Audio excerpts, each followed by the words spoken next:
Hi guys, welcome back to my channel. This is me Jyothi Lohi.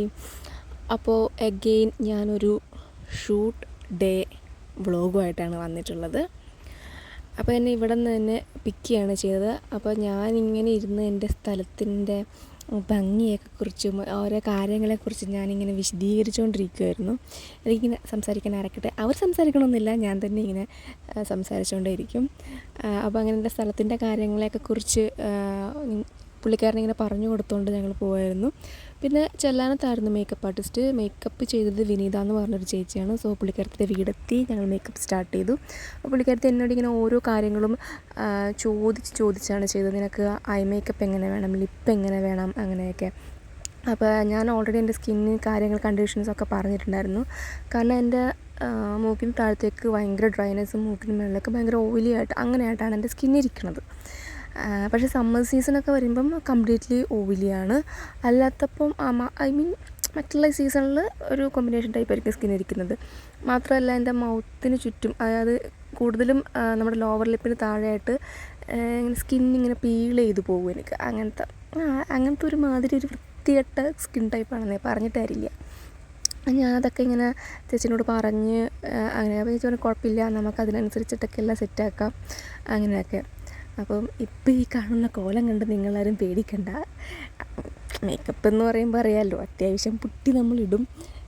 അപ്പോൾ ഇത് ആ ഒരു ലൈറ്റിൻ്റെയൊക്കെ അവിടെ ഇരിക്കുന്നതുകൊണ്ടാണ് വല്ലാതെ ഒരു പുട്ടിയിട്ട കണക്ക് ഫീൽ ചെയ്യുന്നത്.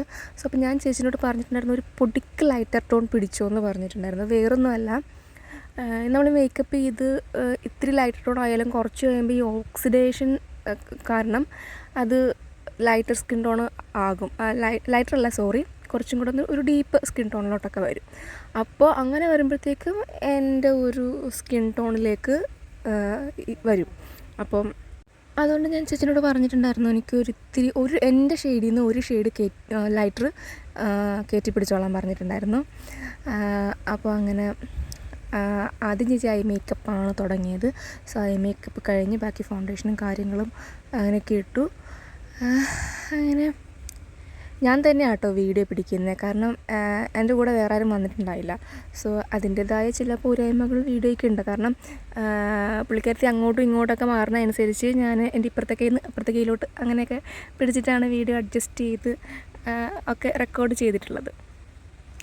പിന്നെ അങ്ങനെ ഞാൻ പറയുന്നത് നിങ്ങൾക്ക് വളരെ ലാഗായിട്ട് തോന്നുന്നുണ്ടെങ്കിൽ പ്ലീസ് കമൻറ്റിലൊന്ന് അറിയിച്ചേക്കണം. പിന്നെ നിങ്ങൾക്ക് എന്തെങ്കിലും സജഷനോ അങ്ങനെ എന്തെങ്കിലുമൊക്കെ കാര്യം എന്നോട് പറയാനുണ്ടെങ്കിൽ അത് ഒന്ന് കമൻറ്റ് ചെയ്ത് അറിയിക്കുക. കാരണം എനിക്ക് വലിയ എക്സ്പീരിയൻസ് ഇല്ല. ഞാൻ എന്താ പറയുക, എൻ്റേതായിട്ടുള്ള രീതിയിൽ എനിക്ക് തോന്നുന്ന കാര്യങ്ങളൊക്കെയാണ് ഞാൻ നിങ്ങളോട് പറയുന്നത്, എനിക്കറിയാവുന്ന കാര്യങ്ങൾ അങ്ങനെയൊക്കെ. അങ്ങനെ സോ നമ്മൾ ഫേസ് മേക്കപ്പ് കഴിഞ്ഞ് പിന്നെ ഹെയറിലോട്ട് കിടന്നു. ഹെയർ ജസ്റ്റ് ഒന്ന് എന്താ പറയുക, ആ ഒരു ഡാൻസേഴ്സ് ഒക്കെ ചെയ്യത്തില്ലേ, ആ ഒരു രീതിയിൽ മുടി ബാക്കിലോട്ട് എടുത്തിട്ട് അഴിച്ചിടുക തന്നെയാണ് ചെയ്തിട്ടുള്ളത്. പിന്നെ അതിന് ശേഷം ഷൂട്ട് ചെയ്തത് ഒരു പൊളിഞ്ഞ് പോയ ഒരു ശിവ ടെമ്പിളിനായിരുന്നു. എനിക്ക് കറക്റ്റ് സ്ഥലം എനിക്കറിയില്ല, എനിക്ക് തോന്നുന്നു നാലുകുളങ്ങര സൈഡ് അങ്ങനെ എന്തൊക്കെയാണെന്ന് തോന്നുന്നു. പിന്നെ ഞാൻ ഷൂട്ടിൻ്റെ പിക്സൊക്കെ എൻ്റെ ഇൻസ്റ്റയിലുണ്ട്, നിങ്ങൾക്ക് അവിടെ പോയി ചെക്ക് ചെയ്യാവുന്നതാണ്. സോ എൻ്റെ ചാനൽ നിങ്ങൾ സബ്സ്ക്രൈബ് ചെയ്യണം, ലൈക്ക് ചെയ്യണം, ഷെയർ ചെയ്യണം. ബൈ.